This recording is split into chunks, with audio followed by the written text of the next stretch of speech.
Okay. I'm sure this is an Academy Award-winning performance. In the United States, when a child goes missing, the whole country hears about it and takes action to bring that child home.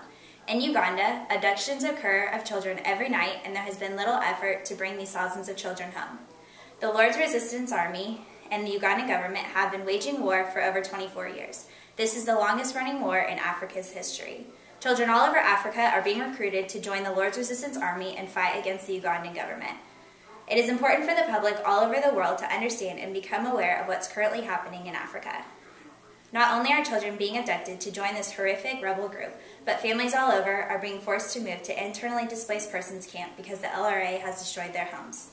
There are a few key aspects that are important to understanding the Lord's Resistance Army: the history of the LRA and Joseph Kony, problems that the LRA has caused throughout Africa over the last 24 years, and the many different steps being taken to help end this tragic war. Joseph Kony is the creator of the Lord's Resistance Army, and the history of this rebel group goes back many decades. Kony began with religious beliefs and a military background and fought against the Ugandan government in hopes of creating a Christian nation. Kony's aunt originally led a spiritual group hoping to overthrow President Yoweri Museveni's military and was defeated. Martin Plott from BBC News stated in 2004 that when Kony's aunt was defeated in 1987, other rebels threw in the towel, leaving a power vacuum in northern Uganda. It was this that Joseph Kony filled with the Lord's Resistance Army. Plott also stated that Joseph Kony uses biblical references to explain why it is necessary to kill his own people, since they have, in his view, failed to support his cause. It is through these religious teachings that Kony has had so many followers. When no one was voluntarily joining his group, he began abducting children in the middle of the night and brainwashing them to join his fight. In 2010, C.J. Chivers of the New York Times stated that Kony's hostages seized in ambushes along roads and in raids on settlements became the living fuel for a grand millennial war. A report made in 2004 by Martin Plott from BBC News stated that 20,000 children have been abducted, often forced to kill their own parents so they have no way back. Kampala from IRI and Global wrote in 2006 that Kony's claims to be fighting to replace Museveni's government with one based on the Bible's 10 Commandments. But LRA fighters are more notorious for their brutal attacks on civilians and their abductions of tens of thousands of children for use as porters, sex slaves, and child soldiers. Not only are children being abducted and forced to kill, but those left behind are relocated to internally displaced camps. In 2010, C.J. Chivers of the New York Times stated that Aiko Land, the area of Uganda where Kony fought for years, remains economically depressed. Villages lie in ruin, much of the population lives in camps, and the sight of victims of Kony's squad's chilling tactics can imbue Aiko Land with a haunted feel. When communities are demolished by the LRA's attacks, people are forced to move to land owned by the Ugandan government. It is thought that about 2 million people have been encouraged to move to internally displaced camps. Conditions in these camps are horrible. There is minimal food, sanitation problems, and minimum space. The LRA seems to be thriving on publicity that the world has given them. C.J. Chivers of the New York Times wrote in 2010 that after all I learned about the LRA, the more exposure they get, the better. They need to cease to exist. Children as young as 10 are being taken from their home in the middle of the night.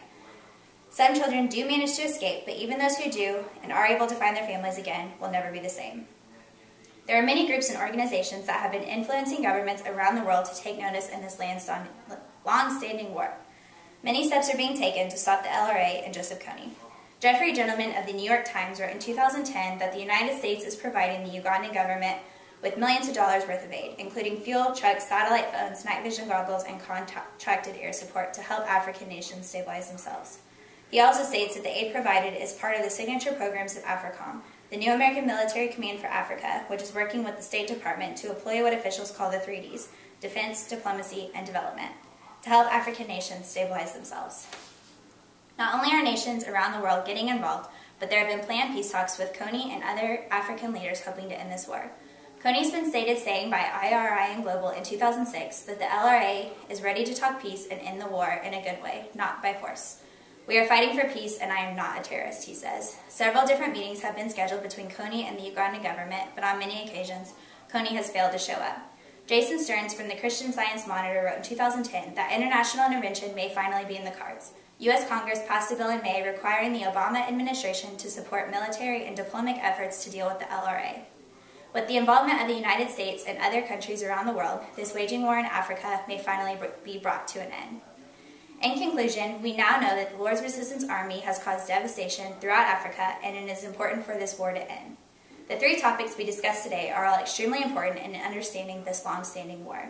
Joseph Kony is the sole person responsible for all the destruction that LRA has caused throughout Africa. This war has destroyed people's lives all over. Governments around the world have been getting involved, hoping to aid the African government, and finally end this war. Many people around the world do not know about the LRA and the long-standing war between them and the Ugandan government. The more the public is aware, the more likely the governments will step in and try and end this war.